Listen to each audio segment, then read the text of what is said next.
Welcome to day 9 of 365 days from surviving to thriving with PTSD. I hope you come on this journey with me. I hope you learn about just different techniques, different tactics to really take back control of your life. PTSD is a phase that you've been through. PTSD is something that you went through in the past. And when you can learn to kind of harness it, when you learn to build it, build that life and create that life that you want, this is when you're going to shift into the life that you truly want to live. So today I just wanted to quickly dive into embracing vulnerability and expressing your emotions. So what is that? Vulnerability has been given a bad reputation. Vulnerability is saying, don't be vulnerable. Don't express or tell people how you truly feel. Don't show emotion in public places. Oh, that's bad. Don't ever do that. And then it causes people to really fearful, and it causes panic attacks, causes anxiety, because you're trying to hold in this emotion that you need to get out. And then it might cause you to get out in different ways. It's like when people go to work and they're trying to hold in their emotions. They're kind of upset at where they're working, how they're working, the way their coworkers are. Then they get home and they take it out on their family, who did absolutely nothing wrong. So when you're holding in these emotions, you're not allowing yourself to express yourself. So because vulnerability has been given a bad reputation, we often find that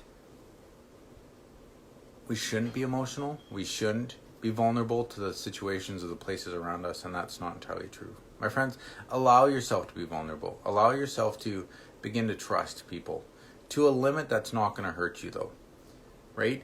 When you express your vulnerability, it allows you to be human. It allows you to show other people that you have flaws too, that you're not perfect.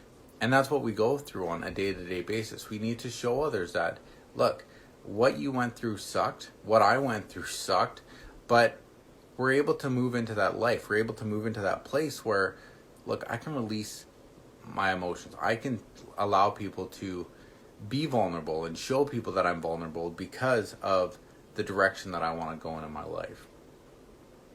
Vulnerability allows us to express our emotions honestly. When you're vulnerable, you're able to say, look, this is who I am. And if you don't like it, there's the door. If you don't like it, then you can move into another circle, because this is who I am. And when we get to that place in our life, this is when your life is going to shift for yourself, because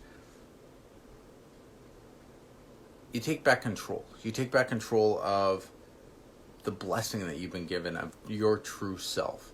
You don't have to worry about what others think about you. You don't have to worry about the different focuses that others say, the things. You're like, you know what? That's your opinion. Have a good day. And that's where we all need to get, right? When you begin to express this emotion, you begin to release tension. Because like I said, when you're at work, you're tension, then you come home and you release it in the wrong way. So if you can begin to express it, then you not only release it, but you also communicate your genuine self. You also say, this is who I am.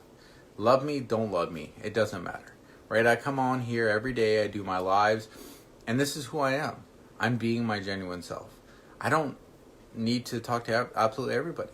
I'd love to talk to 7 billion people and help you transform your life and be a positive role model to you. But if I'm not for you, then I'm not for you, and that there's no hard feelings. This is just who I am. So I want to leave you with 5 points on how to start embracing your vulnerability and how to start expressing your emotions. First, as always, is self-awareness. What is it in your life that you need to focus on? What is it that you need to shift? Do you even know? Do you even know that your emotions are out of whack? And then when you can begin to do this, when you begin to shift your life, when you can begin to create this within your life, that's the first step to always creating anything, is self-awareness. Second is to find that safe space. If you're not someone that can go on lives or be your genuine self on something like this, don't do it, right? Do something within your friends and say, look, I'm not being that person anymore. I used to talk behind people's back. We used to stand around the water cooler. I'm just not going to either go to the water cooler, or I'm going to, when someone says something bad about someone, I'm going to pop up a positive. And that's who you're going to be. People might look at you and be like, who are you? Like, you used to be the one leading this. And it's like, yeah, you know what? I've kind of grown up, and that's not who I want to be anymore. And they can either take that or not, but you're being your genuine self. And that's what we have to do in life. We have to grow. We have to become new people. And until we can do those transformations and become that person, you're not going to grow. Growth always happens in hard times, right? You don't grow during times of easiness, right? It's hard. So find that safe space and create that person. And the third is to practice active listening. The less you say, the more you're going to take in. Because people want to tell you things about their life. So practice this over the next week or so, just listening, right? You know, I've often fought with this because I like telling people my story too. But when you can get to a place of coaching people, per se, is just say, when they're telling you the story, be like, yeah, that's amazing. And then stop. Don't be like, well, yeah, but within my life, it's like, no. Just let them say their piece and go on with the day. It's hard because you really want to and you hold that in. But you can write it down, do some express journaling, be like, at the water cooler, we talked about this, and I really wanted to tell them this, but I didn't because I wanted to give them a chance to talk. And this will bring you up. This will bring up your vulnerability. This will help you express your emotions in different ways. Number 4 is to normalize your emotions. We all get mad. We all get sad. We all get, frustrated. Use these times and don't hold them in. Say, look, this is who I'm going to be. This is what I'm going after in my life. And I'm not stopping until I create that person I truly want to be. And if I'm crying in the grocery store, I'm crying in the grocery store. If I'm mad at something, I'm going to be mad at something. But normalize it and express it in appropriate ways. Okay, don't, snap at a family member because of something that happened at work. That's not normalizing your emotions. Be like, look, I need to go for a walk to cool down because I'm so frustrated right now. And go do that. Go do something like that. And then finally is to seek professional help. Seek help. It doesn't always have to be professional. Come join the Facebook group. And it'll help you. It'll help you because I go on there twice a week and it'll give you some incentive to kind of push yourself. It's Thriving with PTSD. And just come join the private group.